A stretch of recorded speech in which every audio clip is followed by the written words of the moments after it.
Hi, my name's Ben, and welcome to my channel, where I have another small verse with a big impact to share with you.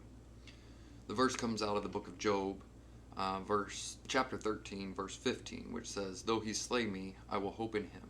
Nevertheless, I will argue my ways before him." And there's a gift that's buried in this one little verse that's nestled in this larger story that is well worth pursuing and understanding. For the purposes of this video, though, I just want to talk about the little gift that's there. So you have three parts that go into this little verse, and I'd like to unpack them a little bit. Just for a little bit of backstory, Job was a good guy.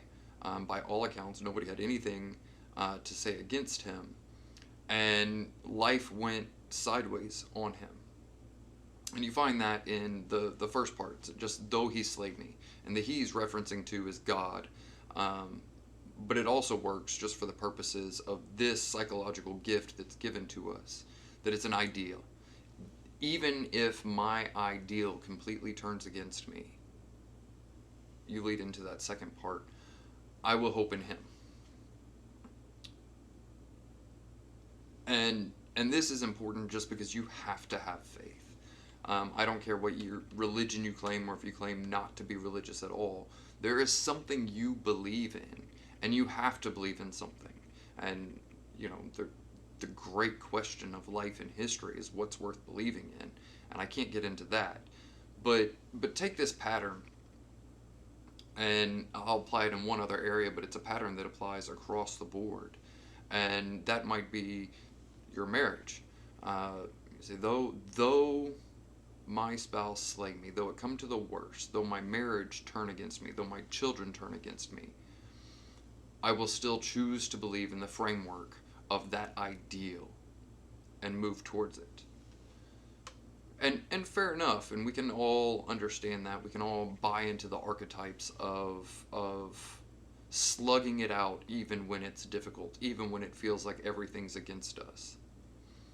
But the next part, I think that the third part of this puzzle is deeply important, because many of us will just say, carry on, plow through, and it creates resentment. And what resentment is when there's a problem, and perhaps it's a just problem, perhaps it's not, or perhaps you don't know. And rather than get it out and deal with it, we tend to bury it down deep and say, well, I'll just plow through. You see this a lot in marriages that many, many years ago, something happened and they decided, well, it's just not worth fighting it apart. I'll just bury it down in. I'll never forgive it. I'll never deal with it. I'll never try and explore what it might be or how it could be better. I will just bury it.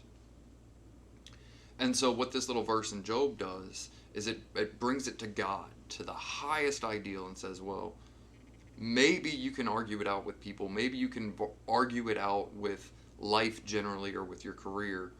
But what happens if we ramp it up to the highest stakes? And the highest stakes are this ideal that we're going to call God.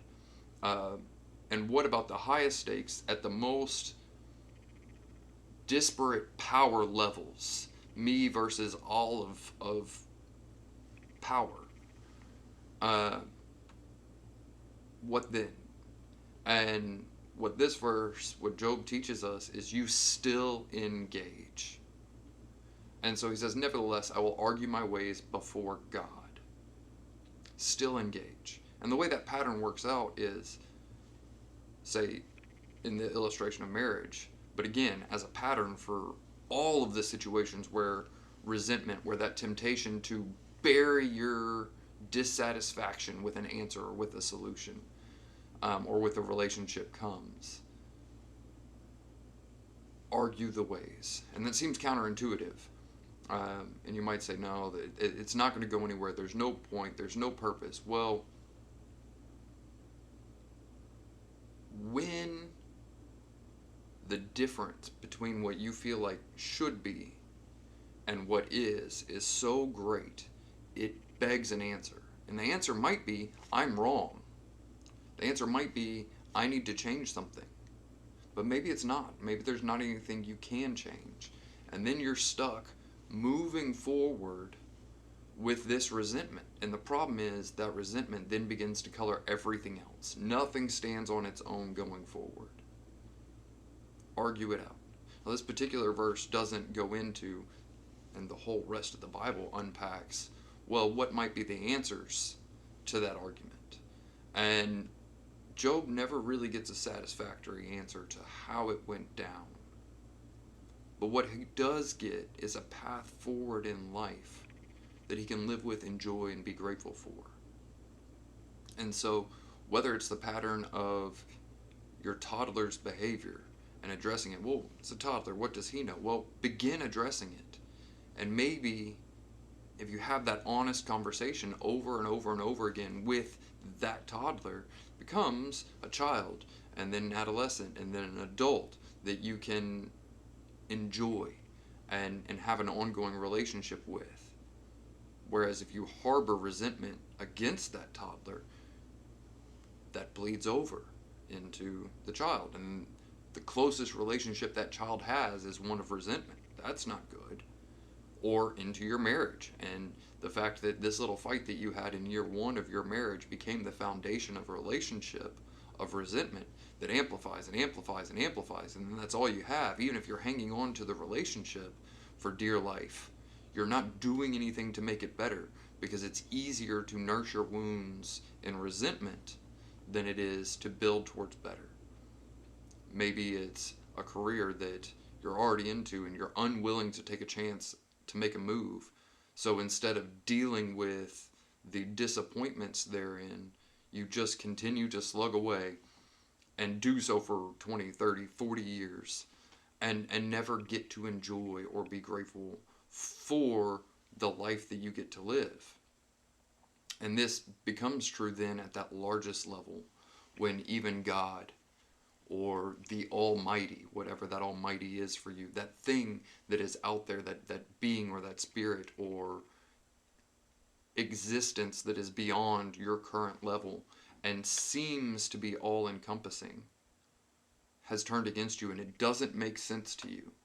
But rather than try and figure out, rather than argue your case before God and say, God, look, here are the ways. How did this happen? Where did we go?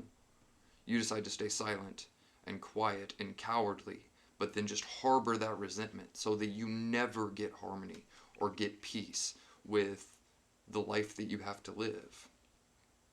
So again, the verse comes out, small verse, though he slay me, I will hope in him. Nevertheless, I will argue my ways before him.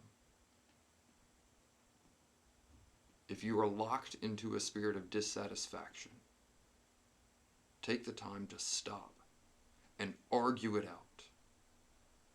Another illustration of this was Jacob wrestling with God, or the angel of God. And he wraps his arm up in the cloak and says, I will not stop till I receive the blessing. Take a page out of those two books. Wrestle it out with God. There is an answer there, and it might be one you like.